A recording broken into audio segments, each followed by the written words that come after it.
மாணவர்கள் அனைவருக்கும் வணக்கம். வகுப்பு 9 பாடம் தமிழ் இயல் 4 தலைப்பு விண்ணையும் சாடுவோம். தொழில்நுட்பம் இயல் 4 விரிவானம் விண்ணையும் சாடுவோம்.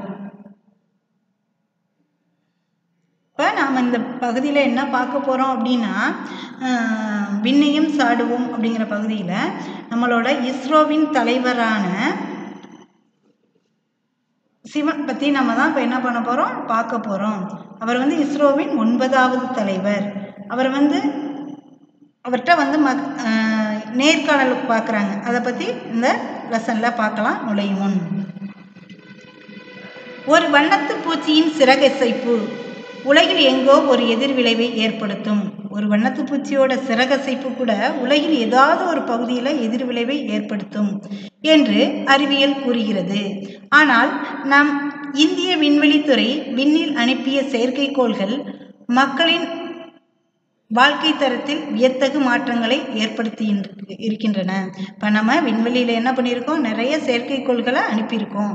அது மக்களின் வாழ்க்கை தரத்தில் நிறைய மாற்றங்களை ஏற்படுத்தி இருக்கின்றன.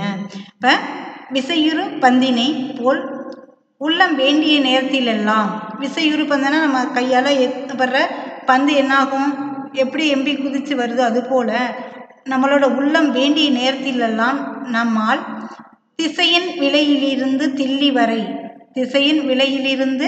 தில்லி வரை தொடர்பு கொள்ள முடிகிறது.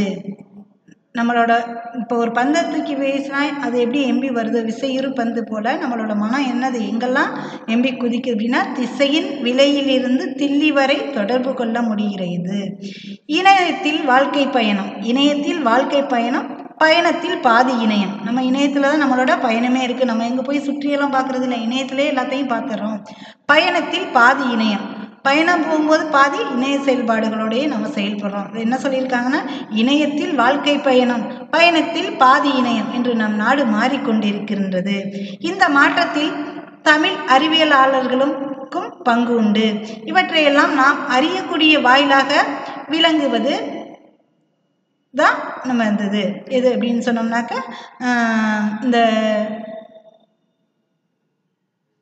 விண்ணில் உள்ள செயற்கைக்கோள்கள் அனுப்புறது. அடுத்து தொலைக்காட்சியிலும் வானொலியிலும் இதழ்களிலும் காணும் ஒரு கலை வடிவமான நேர்காணல். இப்போ நேர்காணலை பற்றி நம்ம பார்த்துருப்போம். எதுனா தொலைக்காட்சியில் பார்த்துருக்கலாம், அடுத்து வானொலியில் பார்த்துருக்கலாம், இதழ்களில் பார்த்துருக்கோம். அதுபோல் காணும் ஒரு கலை வடிவமான நேர்காணல் தான் நம்ம பாடப்பகுதியாக கொடுத்துருக்காங்க. இந்த நேர்காணலில் செய்திகளை தருவதில் கட்டுரை, கதை, கவிதை வடிவங்களைப் போல நேர்காணல் வடிவமும் நேர்த்தியானது. நேர்காணல் வடிவத்தை நம்ம இப்போ பார்க்க போகிறோம்.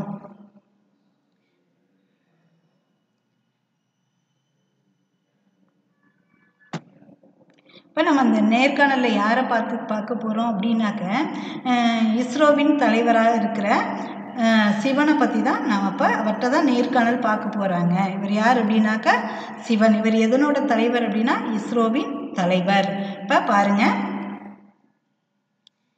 20ஆம் நூற்றாண்டில் இந்திய வானியல் அறிவியல் துறையின் தமிழர்களின் பங்கு மகத்தானது. 20ஆம் நூற்றாண்டில் இந்திய வானியல் அறிவியல் துறையின் தமிழர்களின் பங்கு மகத்தானது. அதில் யாரெல்லாம் சொல்லலாம் அப்படின்னா அப்துல் கலாம், மயில்சாமி அண்ணாதுரை, வளர்மதி போன்றோர் வரிசையில் மற்றுமொரு வைரம் யார் அப்படின்னாக்கா நம்மளோட தமிழ்நாட்டை சேர்ந்த அறிவியலாளர் சிவன். நம்ம யாரை இப்போ நேர்காணல் பார்க்க போகிறோம் அப்படின்னாக்கா தமிழ்நாட்டை சேர்ந்த அறிவியலாளர் சிவன். இவர் யாருன்னா இஸ்ரோவின் 9வது தலைவர், இஸ்ரோவோட 9வது தலைவர். இந்த பதவியை ஏற்றிருக்கும் முதல் தமிழர் என்னும் சிறப்புகளுக்கும் உரியவர். 2015ஆம் ஆண்டில் விக்ரம் சாராபாய் விண்வெளி மையத்தின் இயக்குநராக இருந்து இந்திய விண்வெளி ஆராய்ச்சி நிறுவனத்தின் ISRO அப்படிங்கிற அந்த நிறுவனத்தில் தலைவராக பொறுப்பேற்றுள்ளார். யார் அப்படின்னாக்க சிவன். அவர் இஸ்ரோவின் தலைவரான பிறகு அளித்த நேர்காணல் தான் நம்மளுடைய பாடப்பகுதி. இப்போ நேர்காணல் நடக்குது பாருங்க. ஐயா வணக்கம், தங்களுக்கு எங்கள் வாழ்த்துக்கள். தங்களின் இளமை காலம் பற்றி கூறுங்களேன் அப்படின்னு கேட்குறாங்க. அப்போ சொல்கிறார், நான் பிறந்த ஊர் நாகர்கோவில் பக்கம் சரக்கல் விலை என்ற கிராமம். அடுத்து வல்லகுமார விலையில் அரசு பள்ளியில் தான் நான் தமிழ் வழியை படித்தேன். நான் எங்கே படித்தேன் அப்படின்னாக்கா என்னோட பிறந்த ஊர் நாகர்கோவில் பக்கம் உள்ள சரக்கல்விளை என்ற கிராமம். நான் படித்தது வந்து என்ன, அரசு பள்ளி, அதுவும் தமிழ் வழியில் தான் படித்தேன். எங்கே அப்படின்னாக்கா வல்லம் குமாரவிளையில் நான் படித்தேன் அப்படின்னு சொல்கிறாரு. என் அப்பா கைலாச வடிவுக்கு மாங்காய் வியாபாரம். என்னோட அப்பா என்ன வியாபாரம் பார்த்தாங்க அப்படின்னாக்கா மாங்காய் வியாபாரம். அவர் சொன்னார், எவ்வளவு வேணுமானாலும் படி, ஆனால் உன் படிப்புக்கு உண்டான செலவை நீயே வேலை செஞ்சு சம்பாதிச்சுக்க அப்படின்னு என்னுடைய அப்பா சொன்னாருன்னு அவர் சொல்கிறாரு.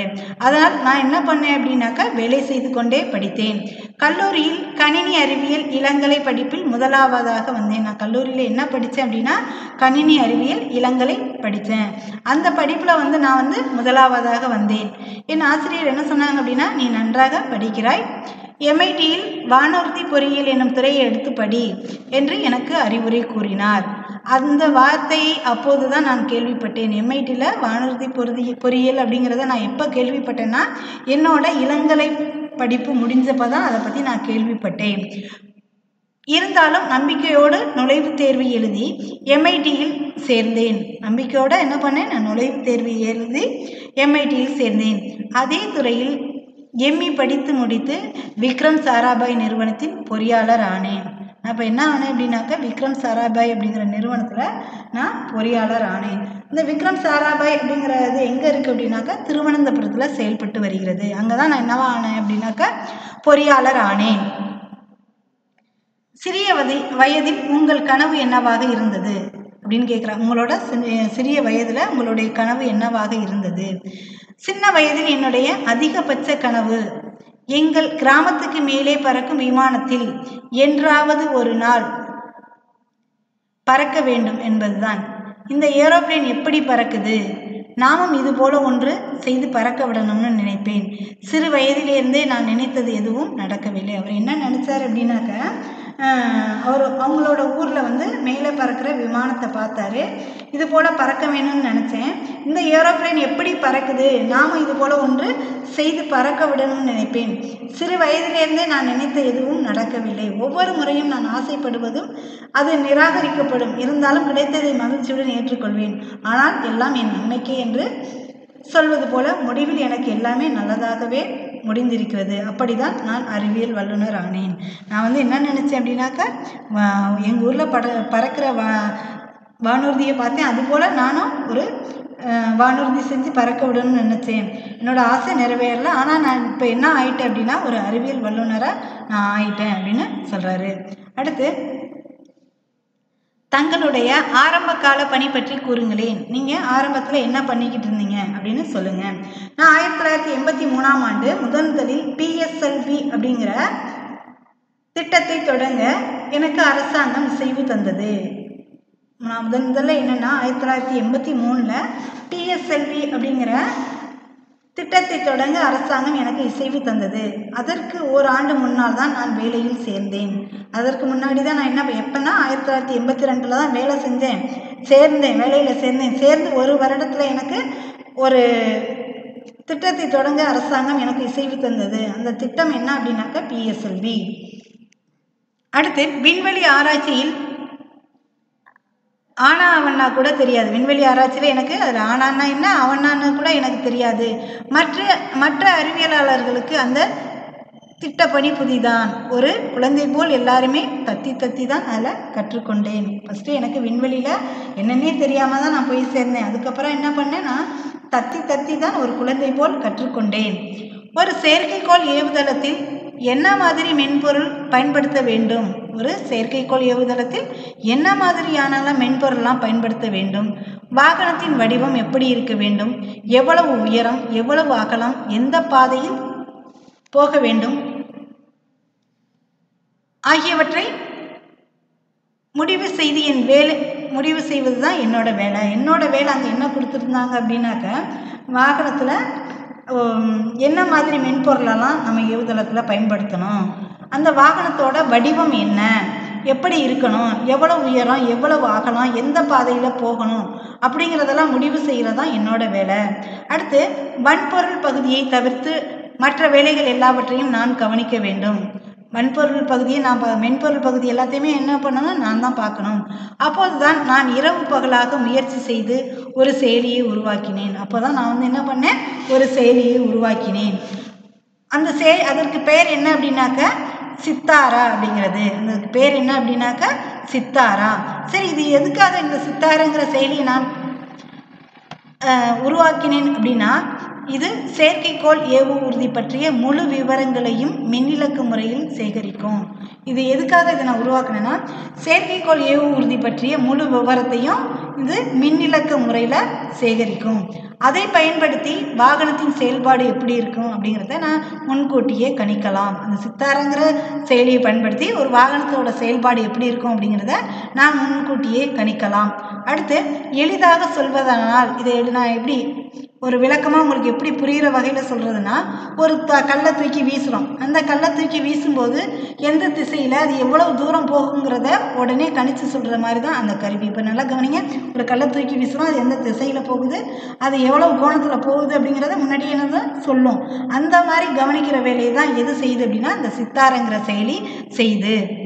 அது எவ்வளவு நேரத்தில் எந்த இடத்தில் எவ்வளவு அழுத்தத்தில் விழும் என்று சொல்வதுதான் சித்தாராவின் பணி. ஏதாவது தவறு நடந்திருந்தால் உடனே கண்டுபிடித்து சரி செய்து விடலாம்.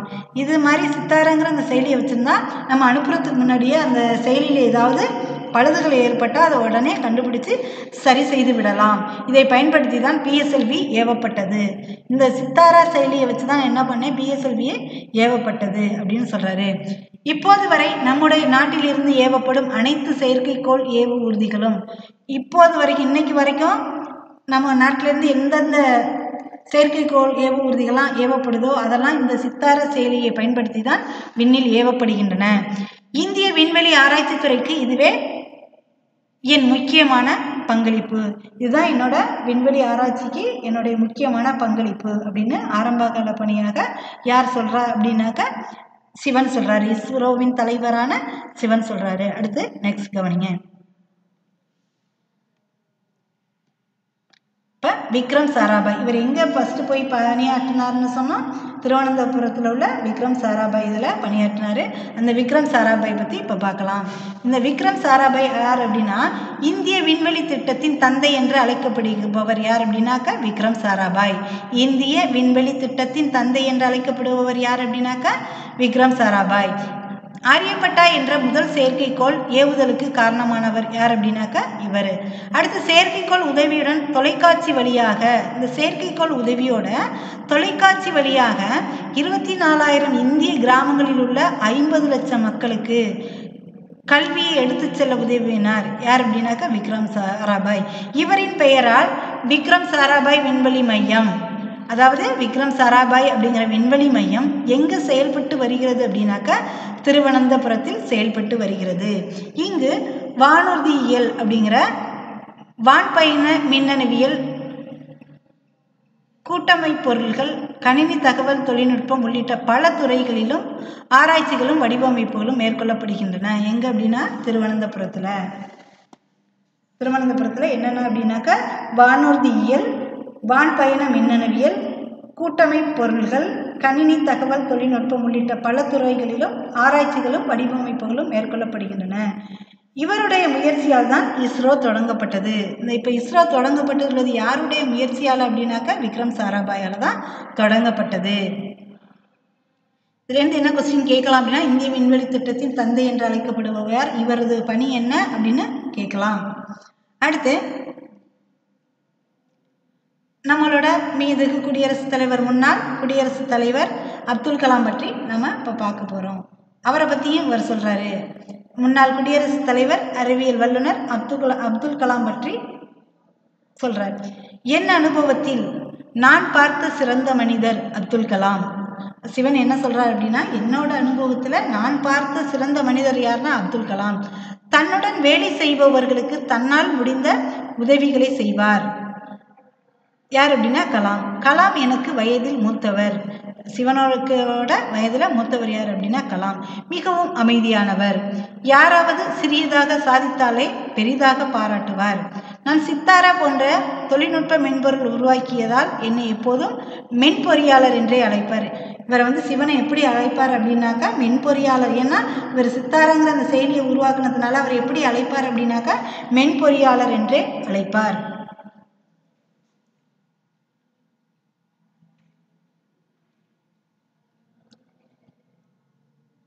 இவர் இந்தியாவின் 11வது குடியரசுத் தலைவராகிய பணியாற்றியவர் யார் அப்படின்னாக்க இந்த அப்துல் கலாம். அவர் வந்து இந்திய அறிவியலாளர். தமிழ்நாட்டின் ராமேஸ்வரத்தை சேர்ந்தவர். ஏவுகணை ஏவு ஊர்தி அடுத்து தொழில்நுட்ப வளர்ச்சியில் கலாம் ஈடுபாட்டினார். இவர் வந்து எப்படின்னாக்க இந்திய ஏவுகணை நாயகன் என்று போற்றப்படுகிறார். இவர் எப்படி போற்றப்படுகிறார் அப்படின்னா இந்தியாவின் ஏவுகணை நாயகன் யாரை சொல்லுவோம் அப்படின்னாக்க கலாம் அவர்களை சொல்லுவோம். அடுத்து இவர் ஏவு ஊர்தி தொழில்நுட்ப வளர்ச்சியில் கலாம் நிறைய ஈடுபாடு காட்டியுள்ளார். அடுத்து பாதுகாப்பு ஆராய்ச்சி மேம்பாட்டு நிறுவனத்திலும் இந்திய விண்வெளி ஆராய்ச்சி நிறுவனத்திலும் விண்வெளி பொறியாளராகவும் இவர் பணியாற்றி இருக்கிறாரு. அடுத்து இந்தியாவின் உயரிய விருதான பாரத ரத்னா விருது பெற்றவர். இவர் தம் பள்ளி கல்வியை தமிழ் வழியில் கற்றவர். தன்னோட பள்ளி கல்வியை எப்படின்னாக்க தமிழ் வழியில் கற்றவர் என்று குறிப்பிடத்தக்கது. இவங்கெல்லாம் எங்கெல்லாம் தமிழ் வழியில படித்தவங்க தான். யார் அப்படின்னா அப்துல் கலாம். அடுத்து நீங்கள் அனுப்புகிற செயற்கைக்கோள்கள் இந்திய குடிமக்களுக்கு எப்படி பயனளிக்கின்றன? சரி, நீங்கள் இது வரைக்கும் அனுப்பின செயற்கைக்கோள்கள் இந்திய மக்களுக்கு எப்படி பயனளிக்கின்றன அப்படின்னு கேட்குறாங்க. அவர் சொல்கிறாரு, 1957ஆம் ஆண்டு முதலே ரஷ்யா உட்பட பல நாடுகள் செயற்கைக்கோள்களை ஏவியிருக்கின்றன. இப்போ ரஷ்யா போன்ற பல நாடுகளும் செயற்கைக்கோள்களை ஏவியிருக்கின்றன. அவற்றையெல்லாம் எதுக்காக அப்படின்னா இராணுவத்துக்கு மட்டுமே பயன்படுத்தினார்கள் மற்ற நாடுகள்லாம். ஆனால் வல்லரசு நாடுகள் அவற்றின் ஆற்றலை காண்பிக்கவே இந்த தொழில்நுட்பத்தை பயன்படுத்தினார்.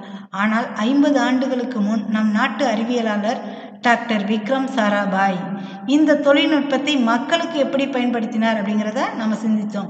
இப்போ மக்களுக்கு எப்படி பயன்படுத்தினார்னு சொன்னேன். 24,000 இந்திய கிராம மக்களுக்கு 50 லட்சம் கிராமங்களில் 50 லட்சம் மக்களுக்கு கல்வி எடுத்து சென்றவர் யார் அப்படின்னாக்க இந்த விக்ரம் சாராபாய்.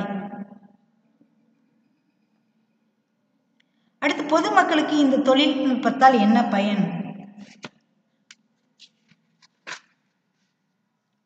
ஒவ்வொரு ஆண்டும் விவசாயத்தின் மூலம் எவ்வளவு விளைச்சல் கிடைக்கும் என்பதை கணித்து அரசுக்கு தெரிவிக்கிறோம். சரி, பொதுமக்களுக்கு இதனால என்ன பயன்படுது உங்களோட ஆராய்ச்சி மூலம் அப்படின்னு கேட்டாக்க இவ்வளவு எங்களால் விளைச்சல் கிடைக்குது அப்படிங்கிறத கணித்து அரசுக்கு தெரிவிக்கிறோம்.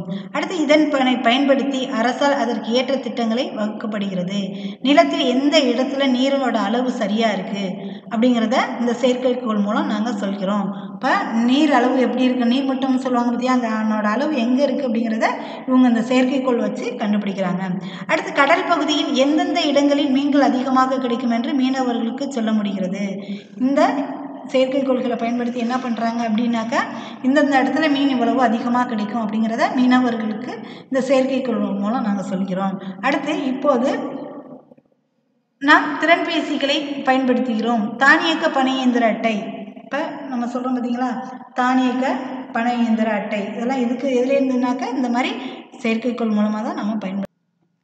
அடுத்து இந்த செயற்கைக்கோளில் வந்து தானியங்கி பனை இயந்திரம், அட்டை பயன்படுத்தும் இயந்திரம், இதற்கெல்லாம் செயற்கைக்கோள் பயன்படுகிறது. மக்கள் பயன்படுத்தும் இணைய செயல்கள், மக்கள் பயன்படுத்துகிற இணைய செயல்கள் அனைத்திற்குமே இந்த செயற்கைக்கோள்கள் அவசியம் தேவை.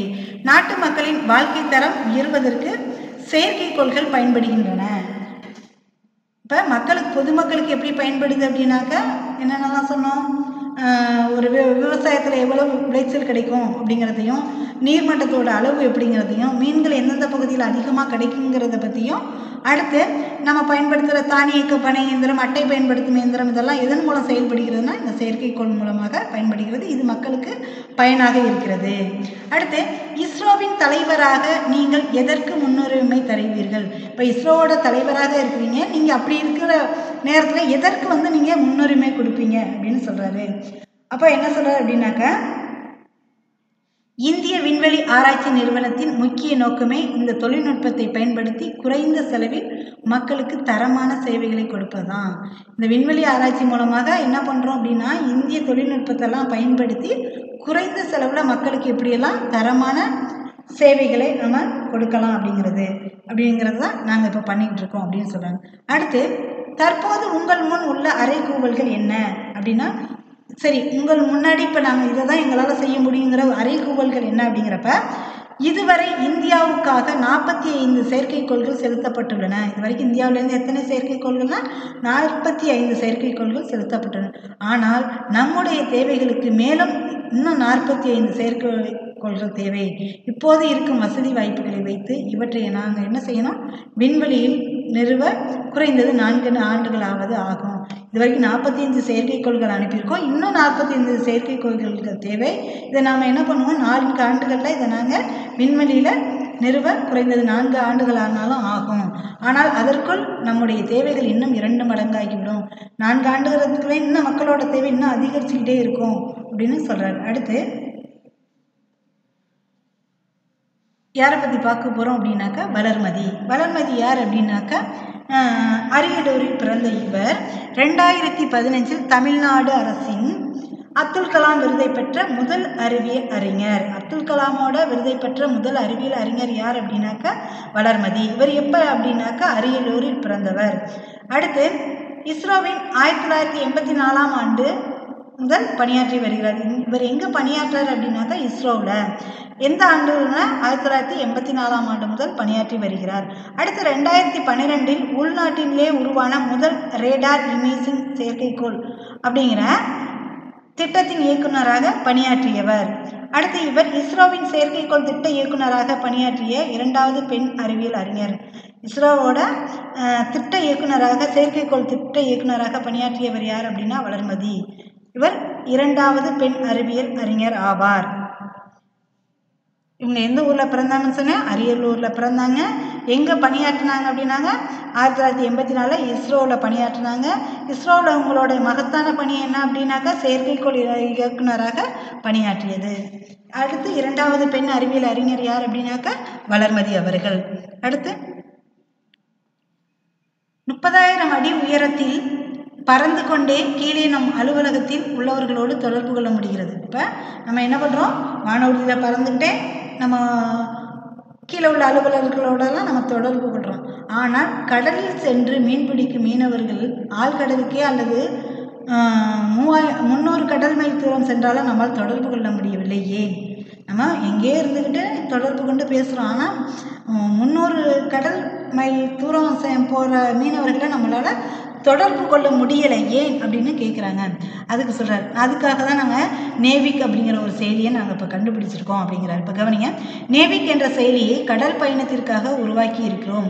அனைத்து மீனவர்களுக்கும் அந்த செயலி பொருத்தப்பட்ட கருவி பல விதங்களில் பயன்படும். அவர்கள் கடலின் எல்லை தாண்டினால் உடனடியாக எச்சரிக்கும். அப்போ நம்மளோட பகுதியை என்ன பண்ண, எல்லை பகுதியை கடந்தாலே என்ன எச்சரிக்கை கொடுக்குற மாதிரி சைரன் ஒளி பொருத்தி இருக்க மாதிரி அவங்க என்ன பண்ணியிருக்கோம், நேவிக் அப்படிங்கிற ஒரு கருவியை நாங்கள் இப்போ செயலியை உருவாக்கியிருக்கிறோம். அதை என்ன செய்யணும்னா மீனவர்களோட அதில் அந்த எந்திரங்களில் நாங்கள் அதை பொருத்தணும் அப்படின்னு சொல்கிறாரு. அதை கூட மாணவர்கள் நீங்கள் கவனிச்சிருக்கலாம். நம்மளோட அறிவியல் சயின்ஸ் எக்ஸிபிஷன் வச்சப்போ ஒரு பொண்ணு செஞ்சுருந்தான். தண்ணியை விட்டு கொஞ்சம் தூரம் அந்த இது படகு மாதிரி கப்பல் மாதிரி விட்டு அது நகர்ந்து போனால் சைரன் ஒளி ஒலிக்கும். அதை நீங்கள் எல்லாரும் அந்த எக்ஸிபிஷனில் பார்த்துருப்பீங்க, ஞாபகம் வச்சுக்கோங்க. அந்த மாடல் தான் அந்த நேவிக் அப்படிங்கிறது. அடுத்து மீன்கள் அதிகம் உள்ள பகுதியை காட்டும் செயலியையும் உருவாக்கியிருக்கோம். இப்போ மீன்கள் எங்கெல்லாம் இருக்குது அப்படிங்கிறத கண்டுபிடிக்கிறதுக்கு நாங்கள் செயலியை உருவாக்கி இருக்கிறோம். இந்த கண்டுபிடிப்புகளை மக்களிடம் கொண்டு சேர்க்கும் முயற்சிகளை முன்னெடுப்போம். இதை கண்டு தான் பிடிச்சிருக்கோம், ஆனால் மக்கள்கிட்ட கொண்டு போய் சேர்க்கிற முயற்சியை நாங்கள் எடுத்துக்கொண்டுக்கிட்டு தான் இருக்கிறோம் அப்படின்னு சொல்கிறாங்க.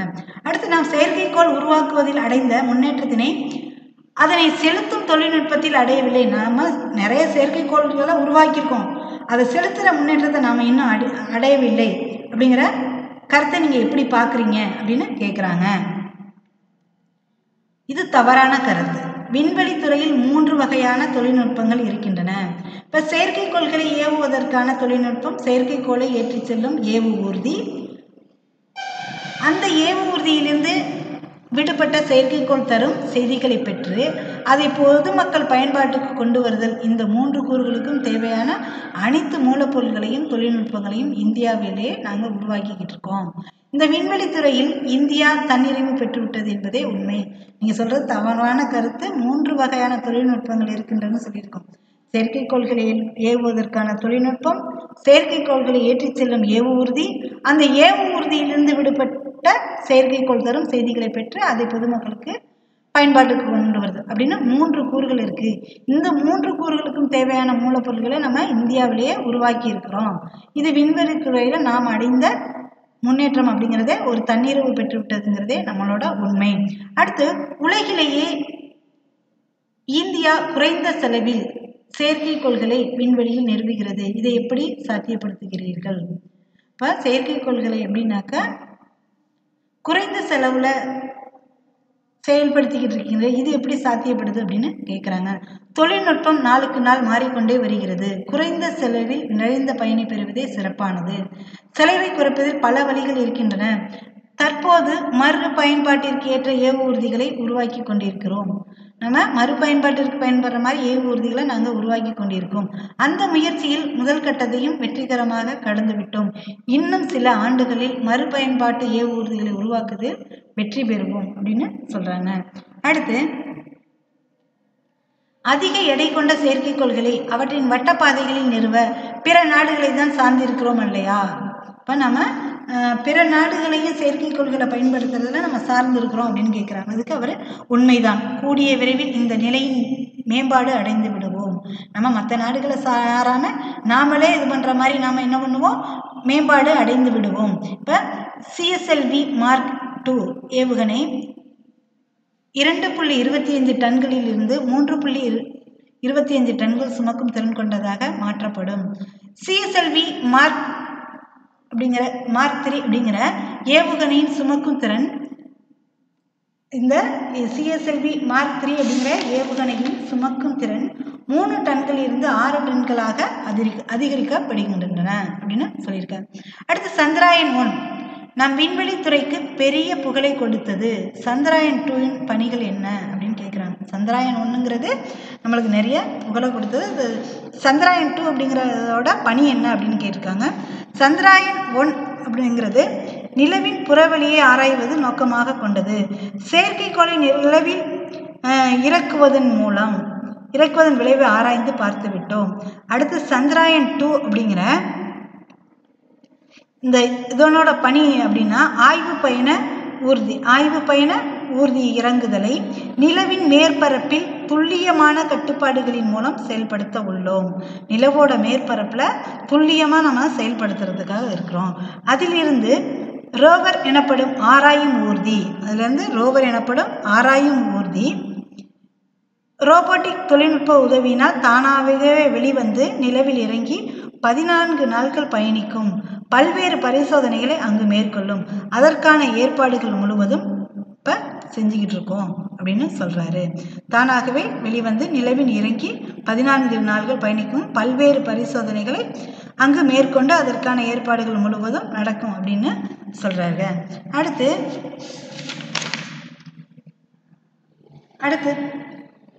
இந்த சந்திராயன் 2 நிலவில் இறங்கும் இடத்தை கூட தீர்மானித்து, இப்போ எங்கே இந்த சந்திராயன் 2 அப்படி நிலவில் இறங்குறது கூட நம்ம தீர்மானிச்சிட்டோம் அப்படின்னு சொல்கிறாங்க. அடுத்து நம்ம இப்போ யாரை பார்க்க போகிறோம் அப்படின்னாக்க அருண் சுப்பையா அப்படிங்கிறவரை பற்றி தான் நாம் பார்க்க போகிறோம். பிக்சரில் பாருங்க. இந்த அருணன் சுப்பையா அப்படிங்கிறவர் இந்திய விண்வெளி ஆய்வு மையத்தின் அறிவியலாளரும் திட்ட இயக்குனரும் ஆவார். இந்திய விண்வெளி ஆய்வு மையத்தோட அறிவியலாளரும் திட்ட இயக்குனரும் ஆவார். இப்போ திருநெல்வேலி மாவட்டத்தில் ஏர்வாடி அருகே உள்ள கோதிச்சேரி அப்படிங்கிற ஊரை சேர்ந்தவர் யார் அப்படின்னா அருணன் சுப்பையா.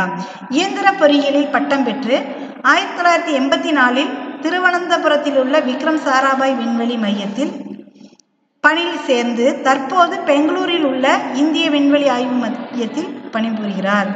2013 மங்கள்யான் செயற்கைக்கோள்களை உருவாக்கிய இந்தியாவின் செவ்வாய் சுற்றுக்கலன் திட்டத்தின் இயக்குனராக இப்போ இருந்துகிட்டு இருக்கிறாரு. யார் அப்படின்னாக்கா இந்த அருணன் சுப்பையா. அடுத்து நாம் பார்க்க போகிறது யார் அப்படின்னாக்க மயில்சாமி அண்ணாதுரை. இவரை நாம் எப்படி அழைப்போம் அப்படின்னா இளைய கலாம் என்று அன்புடன் அழைக்கப்படுபவர் யார் அப்படின்னா மயில்சாமி அண்ணாதுரை. இவர் கோவை மாவட்டம் பொள்ளாச்சி வட்டம் கோதாவடி என்னும் சிற்றூரில் பிறந்தவர். மேல்நிலை வகுப்பு வரை அரசு பள்ளிகளிலும் தமிழ் வழியில் படித்தவர். இதுவரை 5 முனைவர் பட்டங்கள் பெற்றுள்ளார். யார் அப்படின்னா மயில்சாமி அண்ணாதுரை. அடுத்து 1982ஆம் ஆண்டு இந்திய விண்வெளி ஆய்வு மையத்தில் பணியில் சேர்ந்த இவர் தற்போது இயக்குனராக பணிபுரிகிறார். தற்போது என்னன்னா இயக்குனராக பணிபுரிகிறார். நம் நாடு நிலவுக்கு முதன்முதலில் அனுப்பிய ஆய்வுக்களம் சந்திராயன் 1. நம்மளோட நாடு நிலவுக்கு முதன்முதலில் அனுப்பின இது அப்படின்னாக்க சந்திராயன் 1 அந்த ஆய்வுக்களம். அந்த திட்டத்தின் திட்ட இயக்குனராக பணியாற்றியவர் யார் அப்படின்னாக்கா மயில்சாமி அண்ணாதுரை. அடுத்து சந்திராயன் 2 திட்டத்திலும் பணியாற்றி வருகிறார். சி வி ராமன் நினைவு அறிவியல் விருது உள்ளிட்ட பல விருதுகளை இவர் பெற்றிருக்கிறாரு. தமது அறிவியல் அனுபவங்களை கையருகே நிலா என்னும் நூலாக எழுதியுள்ளார். இவர் தம்முடைய அந்த அறிவியல் அனுபவங்களை எந்த நூலில் எழுதியிருக்காரு அப்படின்னாக்கா கையருகே நிலா அப்படிங்கிற ஒரு நூலாக இவர் எழுதியுள்ளார். அடுத்து விண்வெளித்துறையில் உங்களின் எதிர்கால செயல் திட்டம் என்ன அப்படின்னு யாருன்னா இஸ்ரோவின் தலைவரான சிவனை பற்றி கேட்குறாங்க. சிவன்கிட்ட கேட்குறாங்க. இப்போ இஸ்ரோ என்னென்ன செயல்கள் அப்படின்னு சொல்கிறாரு. எதிர்கால செயல் திட்டமாக 3 ஆண்டுகள் 7 ஆண்டுகள் 15 ஆண்டுகள் என இஸ்ரோவின் 3 வகையான திட்டங்கள் எப்போதும் இருக்கும். எப்போதும் திட்டங்கள் எப்படி இருக்கும்னா 3 ஆண்டுகள் 7 ஆண்டுகள் 15 ஆண்டுகள் என இஸ்ரோவின் 3 வகையான திட்டங்கள் எப்போ அதை செயல்படுத்துவதில் தீவிரமாக நாங்கள் இப்போ செயல்பட்டு வருகிறோம். அடுத்து வணிக நோக்கில் இஸ்ரோவின் செயல்பாடு என்ன, வணிக ரீதியில் இஸ்ரோவோட செயல்பாடு என்ன அப்படின்னு கேட்குறாங்க. நம் நாட்டிற்கு தேவையான செயற்கைக்கோளை விண்ணில் அனுப்பி நம் தேவைகளை நிறைவு செய்வதே இஸ்ரோவின் செயல்பாடு. அதே நேரத்தில் அருகில் உள்ள நாடுகளின் செயற்கைக்கோள்களையும் அனுப்புவதன் மூலம் கிடைக்கும் வருவாய் இஸ்ரோவின் வளர்ச்சி திட்டங்களுக்கு உதவும். இப்போ என்ன பண்ணியிருக்காங்க அப்படின்னா அருகில் உள்ள நாடுகளின் செயற்கைக்கோள்களையும் அனுப்புறதுனால நம்மளுக்கு அதன் மூலம் கிடைக்கிற வருவாயை வச்சு இஸ்ரோவோட வளர்ச்சி திட்டங்களுக்கு நாங்கள் உதவியாக இருக்கிறது அப்படின்னு சொல்கிறாங்க. அடுத்து மாங்காய் வியாபார குடும்பத்தில் பிறந்த நீங்கள் கடினமான பாதையை கடந்து வந்திருக்கிறீர்கள். தற்போது இஸ்ரோவின் மூத்த அறிஞர்கள் சக பயணிகள் அனைவருக்கும் நான் என்றென்றும் நன்றியுடன் இருப்பேன் அப்படின்னு சொல்றார். இப்ப கவனிங்க, மாங்காய் வியாபாராக இருந்த குடும்பத்தில் பிறந்த நீங்கள் கடினமான பாதையை கடந்து வந்திருக்கிறீர்கள். தற்போது இஸ்ரோவின் தலைவராகவும் இருக்கிறீர்கள். உங்கள் வெற்றியின் பின்னுள்ள காரணிகள் என்னென்ன, உங்களோட வெற்றிக்கு காரணிகள் என்னென்ன அப்படின்னாக்க படிப்பாக இருப்பினும் பணியாக இருப்பினும் நான் முழுவதும் ஈடுபாட்டுடன் செயல்படுவேன். நான் அடிப்படையும் எப்படி இருப்பேன், முழு ஈடுபாட்டோடு இருப்பேன். என்னோட பணியிலையும் முழு ஈடுபாடுடன் செயல்படுவேன். நிதி நெருக்கடிக்கிடையில் என்னை உயர்கல்வி படிக்க வைத்த என் பெற்றோர், பள்ளி ஆசிரியர்கள், தொழில்நுட்ப கல்லூரி ஆசிரியர்கள், இஸ்ரோவின் மூத்த அறிஞர்கள், சக பயணிகள் அனைவருக்கும் நான் என்றென்றும் நன்றியுடையவன் அப்படின்னு சொல்றாரு. இப்போ விண்வெளித்துறையில் நீங்கள் மேன்மேல் மகத்தான சாதனைகள் படைக்க எங்களுடைய வாழ்த்துக்கள், நன்றி அப்படின்னு சொல்றாங்க. இப்போ நாம் இது வரைக்கும் யாரை பற்றி பார்த்தோம் அப்படின்னா இஸ்ரோவின் 9வது தலைவரான சிவனை பற்றி பார்த்தோம். அவருடைய நடத்திய நேர்காணல்கள், அந்த நேர்காணலில் யாரெல்லாம் பார்த்தோம் அப்படின்னாக்க விக்ரம் சாராபாய், அவர் யார் அப்படின்னா இந்திய விண்வெளி திட்டத்தின் தந்தை என அழைக்கப்படுவர். அடுத்து இந்தியாவின் ஏவுகணை நாயகனாகிய அப்துல் கலாம். அடுத்து வளர்மதி யார் அப்படின்னாக்க இவர் முதல்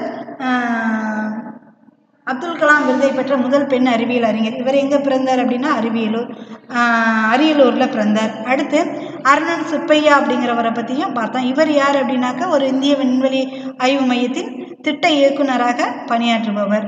அடுத்து இந்தியாவின் செவ்வாய் சுற்றுக்கலன் திட்டத்தின் திட்ட இயக்குனராகவும் இப்போ இருந்துக்கிட்டு இருக்கவர். அடுத்து யாருன்னா மயில்சாமி அண்ணாதுரை. இவர் யாருன்னு எப்படி அழைக்கிறோம் அப்படின்னாக்க இளைய கலாம் என்று அழைக்கிறோம் நம்மலாம். இப்போ நம்ம இது வரைக்கும் இதனோட என்னென்னலாம் பணிகள், அது மக்களுக்கு எப்படி போய் சேருது, அடுத்து வணிக நோக்கில் எப்படி இஸ்ரோ பயன்படுது, மீனவர்களுக்கு இந்த பயன்பாடுகள் எப்படி இருக்குது, நம்ம இது வரைக்கும் என்னென்னலாம் ஏவுகணைகள் ஏவி இருக்கோம் அப்படிங்கிறதெல்லாம் இந்த லெசனில் பார்த்தோம். அடுத்து உங்களோட புக்கில் என்ன கொடுத்துருக்காங்கன்னா பிஎஸ்எல்வி பற்றியும் சிஎஸ்எல்வி பற்றியும் செய்திகளை திரட்டி விளக்கப்பட தொகுப்பு உருவாக்க சொல்லியிருக்காங்க. இதை நீங்கள் கொஞ்சம் இணையத்தில் கண்டுபிடிச்சி நீங்கள் எழுதி வச்சுக்கோங்க. இப்போ நாம் இது வரைக்கும் என்ன எதை பார்த்தோம்னா விண்ணையும் சாடுவோம் அப்படிங்கிற பகுதியில் செயற்கைக்கோள்களை பற்றியும் அதெல்லாம் யாரெல்லாம் அனுப்புனாங்க, அங்கே உள்ள தலைவர்கள் பற்றியும் பார்த்தோம். இந்த பாடத்தில் ஏதாவது சந்தேகங்கள் இருந்தால் என்னுடைய மொபைல் நம்பருக்கு கால் பண்ணி கேளுங்க. நன்றி, வணக்கம்.